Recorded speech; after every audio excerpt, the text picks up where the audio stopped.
Hey you guys, it's Peter, and welcome to my channel, Peterisms, where I tell stories of my life and just little things that I've learned as I have grown into the person that I am today. Happy October, and I am back in Indianapolis. I have not made a video on this channel in like 5 days, so I'm extremely excited to be back. I have all of my meditation books right here. I need to start purchasing my meditation books for 2020. I need to start going to half-price books and thrift stores and things like that, and trying to pick up some new ones so that going into 2020, I have all new books that I'm reading. You can see my Melody Beatty, Journey to the Heart, has fallen apart. So I just thought I would go through here today and just kind of like randomly pick some meditations out and read them, since I haven't done one, because I was in San Diego. We had a fantastic vacation in San Diego. We're home. Pee-Pee is sitting right next to me. I don't know if you can see him. He's kind of laying down right here. And Alex is upstairs, and he is laying down with Boo and Tucker. So it's meditation time. Okay, let's get right into this. October 2nd. Feels so strange that it's October already, doesn't it? I'm ready for it. Halloween is my favorite holiday. Okay. Let's see. This is from the Daily Book of Positive Quotations, October 2nd. Taking responsibility. God gives the nuts, but he does not crack them. German proverb. If only the right opportunity were to come along, we think to ourselves, we could make a real success of things. We look with envy at others we see as being more successful. They must have gotten a big break somewhere along the way. Chances are that we already have more opportunities than we realize. It's up to us to start recognizing these opportunities and taking advantage of them. This means actually working hard to turn opportunities into success. Ultimately, the responsibility for my success is on me, no matter what circumstances I face or what difficulties I have to overcome. This is a really great meditation. And, for me, one of the things I've learned, over a period of time, but like I really get it today, is that my journey is specific and unique to me and nobody else. And so I'm going to have successes at certain points in my life. I'm going to have learning opportunities. I don't call them, we're going to have mistakes. We're going to make mistakes. But I think that we have the opportunity to learn from our mistakes, Jealousy and envy is something that I have struggled with. It's a character defect in my life. I have looked at other people and been like, well, why does this opportunity happen to them right now? Or how do they have $1 million home and I don't? What did I do wrong? Like I did this and I worked hard and I tried this. And, I think sometimes for all of us, we get into that comparison thing, And jealousy and envy is really comparison is what it is. And it really has very little to do with the other person is what I've realized. It's really about doing, inventory and evaluation on myself and realizing, why am I not happy with where I'm at in my life? Because typically, when I'm really, really happy with where I'm at in my life, I'm not comparing my life to somebody else. I'm not looking at what somebody else has or what opportunities they have, Then what happens is I'm allowed to be happy with the journey that I have and be happy for my friends and the people in my life as well for the successes that they're having. And isn't that what we want? Don't we want to be happy for our friends, But I've had those moments in my life where I have felt extreme jealousy and envy, and I think that most of us have, And it's not a pretty look, and it doesn't feel good inside, and I think most of us,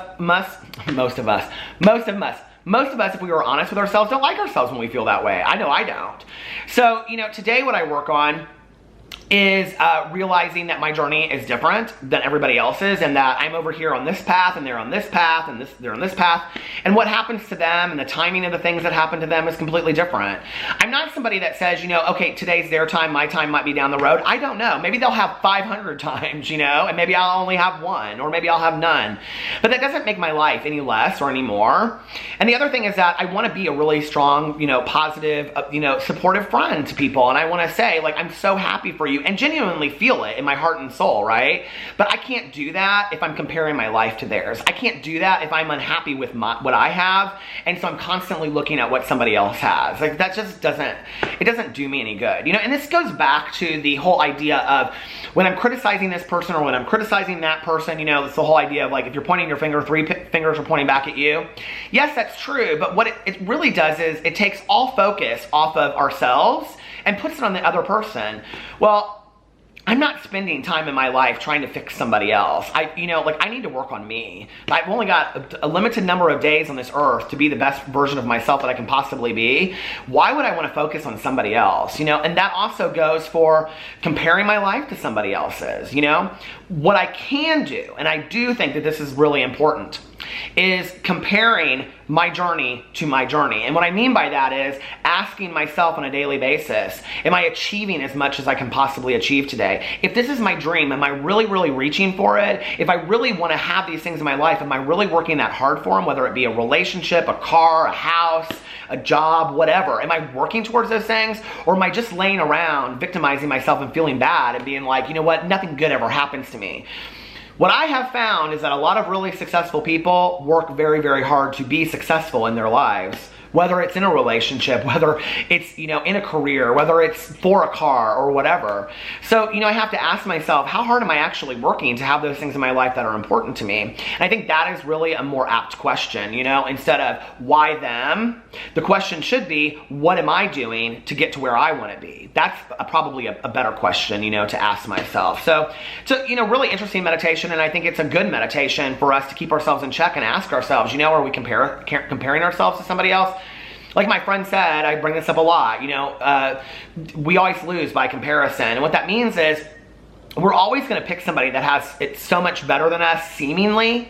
The other thing I've learned over time is, and having a lot of friends open up to me, is that I've had the friends that have the $1 million homes and, drive the $100,000 cars, and I've had many of those people in my life, right? That doesn't come with its own set of problems, and it doesn't mean that they're always happy inside. It doesn't mean that they're not, right?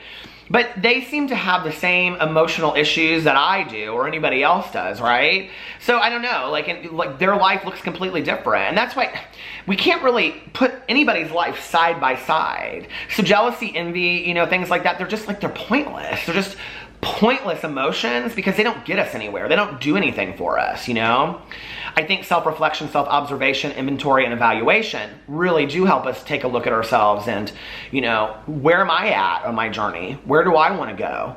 Where do I want to get to? And really looking at that road and asking myself, what am I doing to get there? What am I doing to achieve my dreams? Not somebody else's dreams, but my dreams. It's a really good meditation. Don't you think, Pee-Pee? He said, I agree. Okay, let's check out, I'm gonna do 2 more maybe. Let's do Journey to the Heart by Melody Beattie, since this book is quickly falling apart. Makes me so sad. And I'll keep it for the next 30 years probably too. If I'm still here. Okay,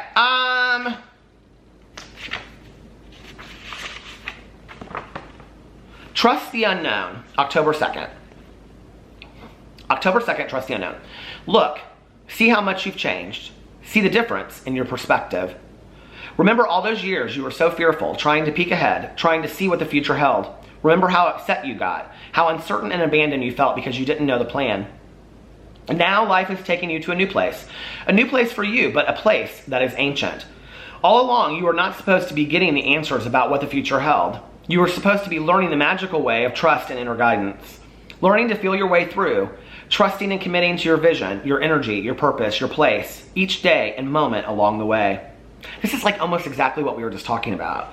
What I was just talking about. You were supposed to be learning to allow the universe to magically unfold and trust that it would. You have been learning this lesson. You have been learning it well. See how you delight in life's magic now, the surprises, the not knowing, the absolute trust in the universe to bring you your answers, manifest your visions, and help you when you can't quite see. See how much you cherish your relationship to the universe, a relationship so much broader and more encompassing, so much more vital than you could ever before imagine. See how joyfully you walk your path, enjoying all the sights, opening your heart to loved ones and strangers. See how benevolent it really is when you are not able to see ahead. Not knowing has taught you about life's magic. It has connected you to yourself and to the universe. It has connected you to God.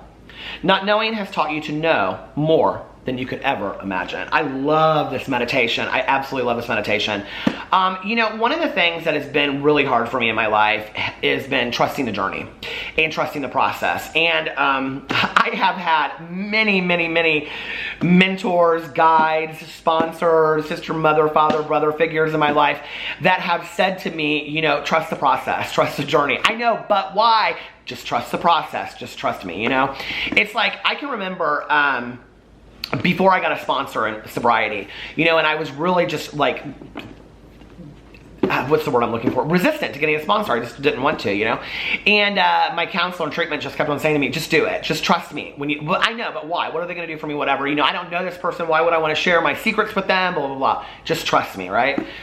And then I got sponsors, and then I got a sponsor, and then I got another sponsor, and then I got another sponsor, and my life has been changed, you know, profoundly by the sponsors that I've had in my life, you know? And then I can remember, you know, doing my very first inventory, and being so scared to do it, and asking my sponsor at the time, like, why do I have to do this? Like, I don't need to do this. Like, this isn't going to do anything different for me, you know? And being so afraid to do it. And he would say, you know, just trust the process. Just trust the process, you know? Like, everybody else has done it. You don't get to, you know, cherry pick what you want to do. You know, that you're not unique to this. And I did it. And I remember, like, would hear in meetings people talk about doing their inventory, their 4-step inventory, and people would say, you know, like, oh my God, when I was done with my 4th and 5th, because you do an inventory in your 4th step, and then your 5th step, you share it with somebody, typically your sponsor, but you can do it, you know, with a minister or, you know, whatever. And I would hear people in meetings be like, oh my God, it was just like this spiritual experience when I was done sharing my 4th and 5th step. So I was really excited about this. And as you know, my mom, you know, got sober 6 months after I did. And she actually did her 4th step before me. And she did it at this place called the Flowing Well in Carmel. And it's like this really pretty park. And she sat outside with her sponsor. And her sponsor, like, gave her this stone that said, like, serenity or peace on it. And it just was this, like, mystical experience for her, right? And then, you know, like, I would hear these people and they would just be like, I was profoundly changed. And it just was a spiritual thing. So I go over to my sponsor's house, his wife was one of my very dear friends, and that sponsor that I did my very first inventory with has since passed of a heroin overdose. It's very sad. And but I remember he was like, you're gonna come over today. So I kept on pushing it. And I was like, just give me more time, And so finally he said to me, he goes, we're gonna do it on this day, and you're either going to do your 4th step or you're gonna either do your 5th step with me or you're gonna get a new sponsor. And my fear of getting a new sponsor was greater than my fear of doing the inventory. I did it all in code. I had everybody's names in code, so like nobody, if they found it, would know what was what. I thought people really cared, you know? And so anyway, I was so ready for this spiritual experience of just this amazing, you know, meditative spiritual experience. And I go over to his house to do it. And we went down in the basement, and I think it was like the basement. It's kind of like these like steps down to like this living room area, and his kids were running around. I could just like literally hear them like run this way and run that way and run this way the whole time. And the kids are yelling, and my friend's yelling at the kids, and then she's yelling downstairs, "You guys want Kentucky Fried Chicken?" I mean, it was nobody's spiritual experience, you know? And I remember when I walked away from that, and I had to look at everything that was on that paper, you know, all that hard stuff about myself that I didn't want to look at. And I remember when I looked at it and I thought, because a lot of people ask, why do we have to write down and do it, you know? It was hard for me to run from it when I was sitting there looking at it. And it was a really cathartic experience, but it didn't change for me right then like it did for everybody else. And that's where, you know, I have to trust my journey, you know? My journey and my process was, I had to see the amends process where down the road I started making amends to people. And they could see the changes that had occurred in me as a result of doing this inventory. You know, that people's responses to me were different. I had to get to that to realize how important that inventory was for me, and how important inventory is for me in my life in general, and how important it's been for me my entire sobriety, you know, all 24 years and 9 months at this point of my sobriety, you know. But I had to get to that point. But that if I had trusted somebody else's journey and somebody else's process, I would have been like, well, why don't I have this great spiritual experience? Which, trust me, I did ask myself at first, and I asked my sponsor when I left. Like, everybody else is so, you know, feels like, oh, it's this great relief off their shoulders, but I didn't feel that way, right? I actually felt worse about myself. But then I got to the amends process, and I was relieved of that, you know? And that was my journey, and that was my process. And so I've always had to trust my journey, my process, you know? And you know, sometimes when I'm going through something, I say to myself, like, okay, because, you know, I do have a higher power. I talk about that on here. Whatever you want to believe in is up to you. But I say to myself, you know, my higher power, I'm like, I don't really know what it is you have planned for me right now, but I trust that there is a plan for me, you know? And I actually got that from Oprah, because she talked about surrendering, and I've shared that story on here, but, you know, and then, you know, when Maya Angelou says, when you're going through the biggest tragedy in your life, look up and say thank you, because you're about to learn the most valuable lesson in your life.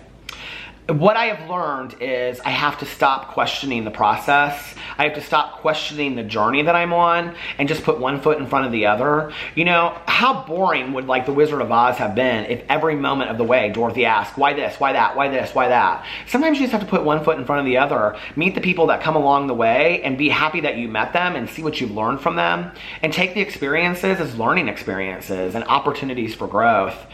I feel great that I've done that in my life, and the older I get, I'm sad that it took me to 47 to really realize the value of that, you know? I wish I had gotten that when I was much younger, to just put one foot in front of the other and trust the process. So anyway, and to trust the journey. I hope you guys enjoyed those meditations. I'm happy to be back and sitting down here and doing the meditations. I'm so happy to be with my dogs, and it is hot but beautiful in Indianapolis today. So I hope you guys are having a great day. I love you, and I will see you tomorrow. Bye.